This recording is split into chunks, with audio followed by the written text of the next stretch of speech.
Hey, it's Andrew with another Love Tech video. Today I'm going to be putting together my new M1 Mac Mini setup that I bought. This is a dream come true of mine because, yeah, I've been using a 2017 iMac for a while now. I hope you guys had a great holiday season and a very happy new year as well. Let's get started.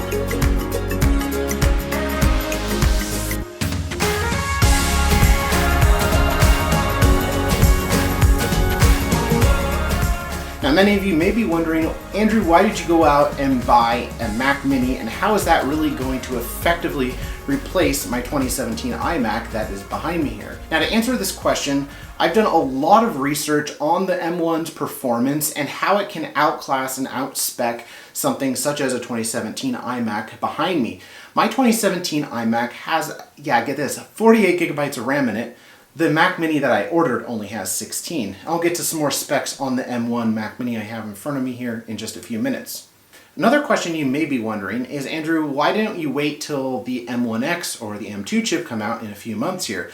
The reason for that is we actually needed two new production computers. This is going to be the first one. This one eventually will replace my 2010 Mac Pro, which we currently use to edit videos on.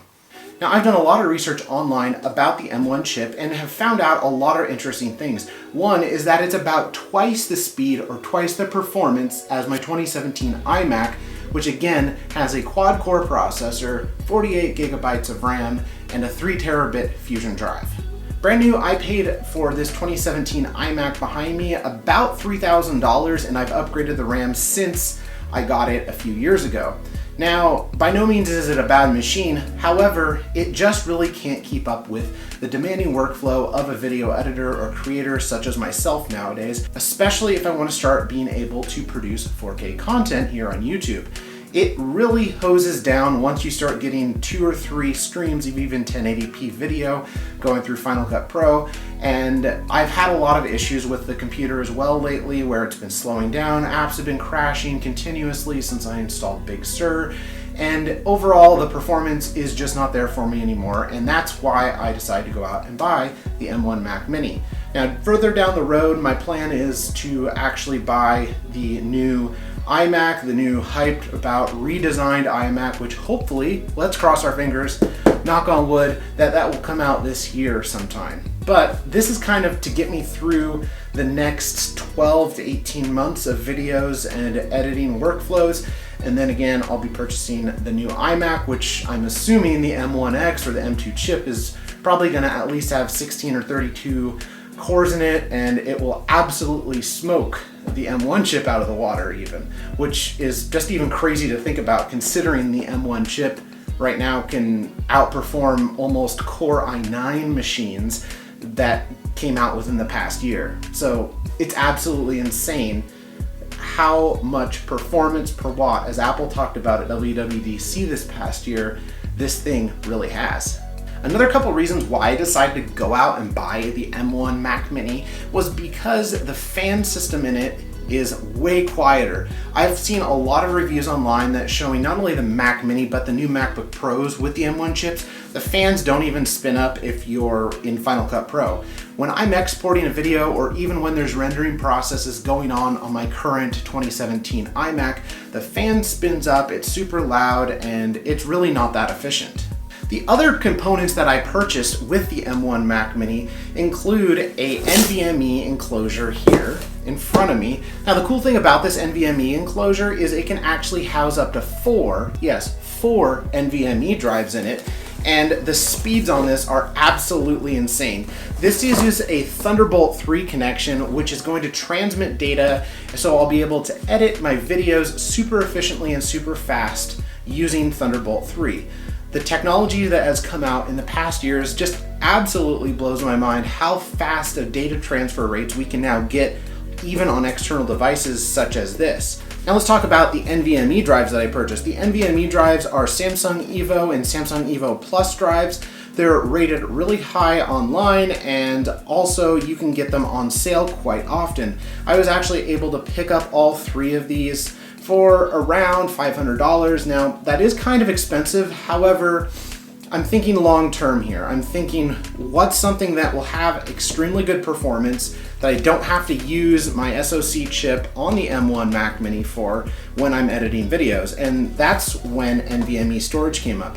Speaking of NVMe storage, if you haven't had a chance to go take a look at my 2010 Mac Pro video, definitely go check that out. I'll leave a link up above and down below. Now you may be wondering, Andrew, why'd you go buy 3 NVMe drives? Couldn't you just get by with one? Well, yes. Here's what my kind of plan is for these. So the 2 terabit model, which is the EVO Plus, which has slightly faster read-write speeds on it, is going to be my main video editing workhorse. This is where I'm going to store all my Final Cut projects on it, and I'll be actively being able to drag videos into timelines and be able to do quick renders, because again, this is running a Thunderbolt 3 connection to the Mac Mini. Now for the other 2 drives, I'm going to be using 1 terabit models, and these are just the standard 970 EVO drives. Now the first one I'm going to be using as a time machine backup. Again, the whole goal of this project of putting stuff onto NVMe drives is A, to make it go faster, and B, to make it more efficient and speed up my productivity and workflow. So on this drive, I am going to actually have my time machine backup to it off of my Mac Mini here. And then the other 1 terabit drive I'm going to use for additional just video storage and video archive storage, also some miscellaneous and random file storage. That way I don't have to overload my Mac Mini for storing files on. And you may be wondering, well, what's under the Mac Mini box here? Well, underneath the Mac Mini box, I went out and bought a 32-inch Samsung 4K professional monitor. I did a review on this on my channel in my prior video. Again, I'll leave a link up above and down below if you want to check that out. It's a great video. In that video, I go into great detail on how to pick the perfect monitor for your workflow or work situation. Before I get to unboxing everything today, I want to go into a little bit more detail on some future videos I have planned here on the channel, so make sure you stay tuned for those.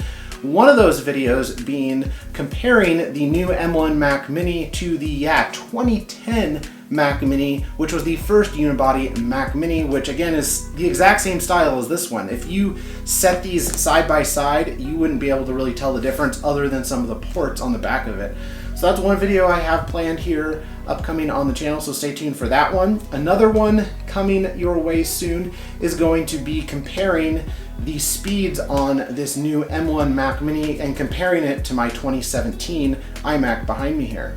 Now, before I get to unboxing my M1 Mac Mini today, you may be wondering, what specs did you choose and why? Let me go into a little explanation on that for you. So I actually went and chose the 16 gigabyte RAM-wise version for this machine, and I put the 1 terabit solid state drive in it, not the 256.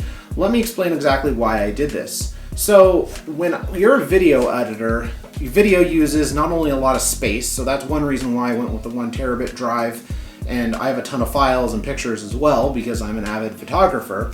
But the other reason why I went with upgrading this machine, and it cost around $1,200 to put these upgrades into it if you're wondering. The other reason why I went with the 16 gigabyte RAM version on this is because of something called swap memory. And let's talk a little bit about swap memory and what it means if you're an avid video editor or an avid gamer such as myself.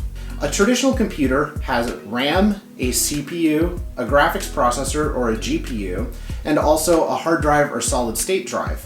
With an SoC, system on a chip, all of that stuff is integrated onto one chip that's about the size of a standard processor. Yeah, crazy to think in 2021 that we can put all of that data onto a processor that's approximately 1.5 inches by 1.5 inches. So now you understand the concept of what a system on a chip is. Let's talk a little bit about swap memory and how it works and why I decided to go with the 16 gigabyte version for memory instead of the 8 gigabyte version. Swap memory basically is a concept of shared memory on an SoC chip. Say for instance, if I was editing a video on my Mac Mini here, and say if I also had a whole bunch of other applications open, or if it was going through a heavy rendering process, what would happen is all of my 8 gigabytes of RAM, for example, if this was the 8 gigabyte model, would fill up very quickly. What happens then to compensate for that is the system actually borrows your solid state drive on the SoC chip and brings some of that storage into RAM so your video can process faster and you don't notice anything on the surface, video performance or system performance wise, degradation that is. So in other words, your system doesn't slow down as much as a traditional computer would because the SoC is borrowing some of your solid state storage and bringing it into the memory of the computer to temporarily store and process files. So you may be wondering, well, what's the big deal of that? Well, here's the deal. It's bad in two ways. One is it puts way more stress on your system. Having to swap memory and drag files temporarily over to a solid state drive on the SoC and then delete them makes more processes, it puts more strain on your system. Two, it also puts a strain on the solid state drive on your SoC. So therefore your components can actually wear out faster on your computer. So for a person like me, I would suggest going with the 16 gigabyte version of the Mac Mini or the MacBook Pro or MacBook Air because of the swap memory. Now, if you're a person that also does gaming or does intensive graphic design or has multiple applications open at once, definitely spend the extra money now and go with the 16 gigabyte version. Now you might be wondering, well, who should the 8 gigabyte version be targeted at? That's really targeted more at people that are less intensive work. Maybe you do some video editing or casual type stuff, but you really aren't considering yourself a professional in the industry and not doing it on a daily basis. Then I think the 8 gigabyte model would suffice just fine for you. So now I've explained what swap memory is, how it works on the SoC. Let's get to unboxing these. Again, I am so excited to do this. It's been again almost 4 years since I got a new computer, and I am just like thrilled to be opening this up and setting it up here on the channel today. With that, let's get started unboxing the Mac Mini. Then we're gonna set up the monitor, and then finally, the last part of the video, I'll be setting up the NVMe storage drive from OWC and putting the NVMe drives into the device. All right, so I got everything cleared out of the way and I'm so excited. Oh my gosh, guys, I get to open up the M1 Mac Mini that took like almost a month and a half to get to me. I'm so excited. Scissors, yay. So, open it up on the bottom here. That.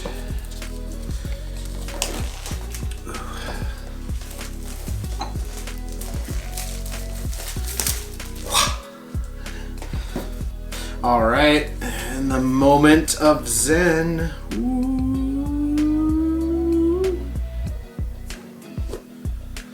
There it is. Oh my gosh, that is so pretty. And then just like normal, Apple has the nice easy lift tab. Take the M1 Mac Mini out of the box here, and I'm just gonna set this aside for just a minute. Inside the box, again, we are greeted with the documentation to the M1 Mac Mini. So again, we have our quick start guide, I believe just some literature, and it looks like, ooh, that's interesting. One ginormous Apple sticker, not two. And it's not a white Apple sticker, actually. It is a silver kind of metallic sticker. So that's interesting. Put in the comments down below if you've opened up an M1 and in your M1, does it have a silver metallic sticker like this? Because I've never seen Apple put kind of like these silvery metallic stickers inside of their products before. Usually they're white Apple stickers. So that's actually very interesting.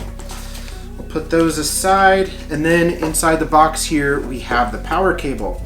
Now interestingly enough, it's a black power cable, and usually with Apple, with the Mac Minis that I've seen in the past, I can't remember if they're usually a black power cable or if they were a white one.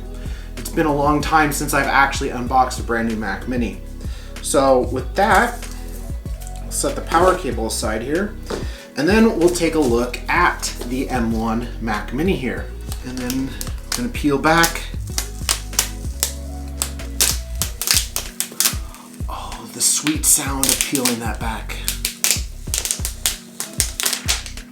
Just like that.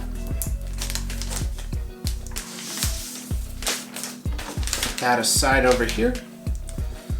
And there it is. There's our M1 Mac Mini. Oh, it smells so good. At first I thought there were no ports on the back here, but yeah, it's just a sticker, Andrew. Just a sticker. So I'll peel this back here.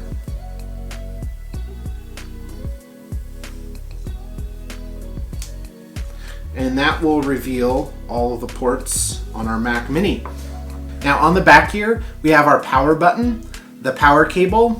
We only have 1 gigabit Ethernet here, not 10 gigabit, which is kind of disappointing.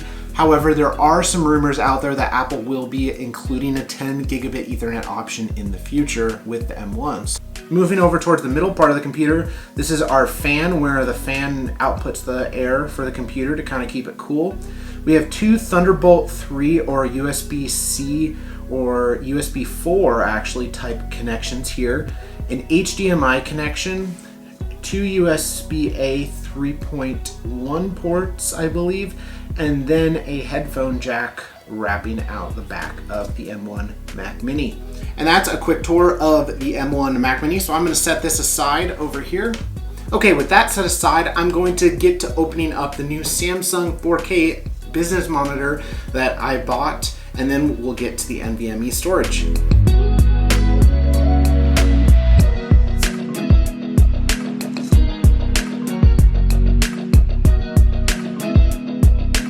Now, one thing I want to mention really quick with the business class monitors, they are built really nice. This is actually a solid piece of steel.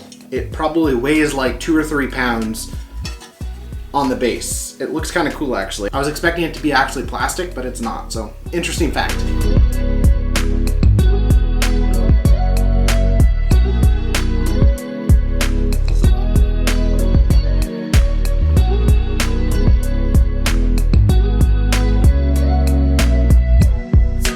Now that is a beautiful monitor, my goodness.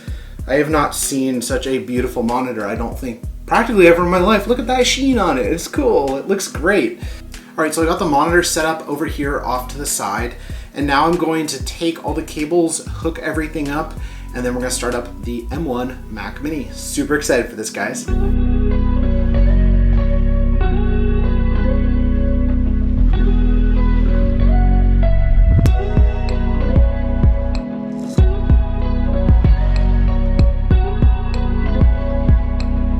Alright, now I got the M1 Mac Mini hooked up to the new Samsung 4K Professional 32-inch IPS display. Let's power it on and see what we got. I'm so excited. Here it comes. Push the power button.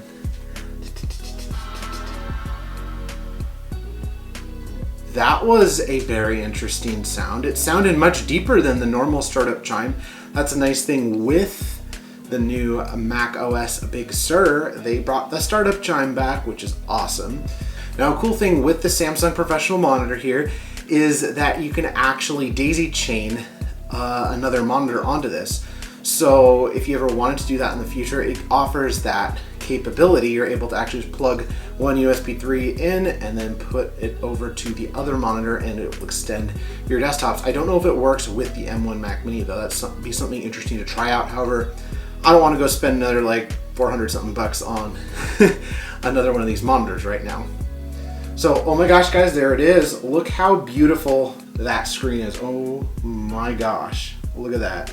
All right, so now I got the Mac Mini hooked up and set off to the side here. It's all up and running great. The screen looks amazing.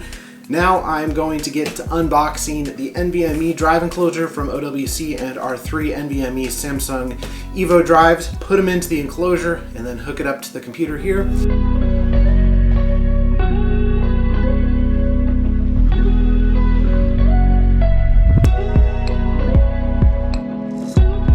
So now I've put all 3 NVMe drives into the OWC enclosure. The system itself is saying it's not recognizing the drives, which is a good sign. So I've initialized the drives and you can see them all here in disk utility being picked up. Off camera, I'm going to spend some more time formatting these, getting a soft read solution in place so these drives perform at the top performance level that they can. So I really hope you guys enjoyed the video today. Again, this is the first of many videos on the M1 Mac Mini, comparing it to what I have now, comparing it to the original unibody 2010 Mac Mini. So definitely stay tuned to the channel for those videos coming really soon. And as always guys, thanks so much for watching my videos. I really appreciate it. If you click the like button, leave a comment down below and click the subscribe button. It helps tremendously boost my videos here on YouTube. And I'm also on social media. Definitely go check me out. I am at LoveTech4You, both on Facebook and Twitter. And I also recently created a Patreon page. It is patreon.com/lovetech, where I upload exclusive behind the scenes content here at LoveTech. So if you want to become a patron today, definitely check it out. Again, thank you so much to all my subscribers out there who watch my videos. It really means a lot to me. My goal this year is to reach 1,000 subscribers, so if you have any friends out there, definitely get them to subscribe to the channel if they're interested in technology, because I have a lot of great videos coming soon. That does it for today's video, and I'll see you next time in another LoveTech video.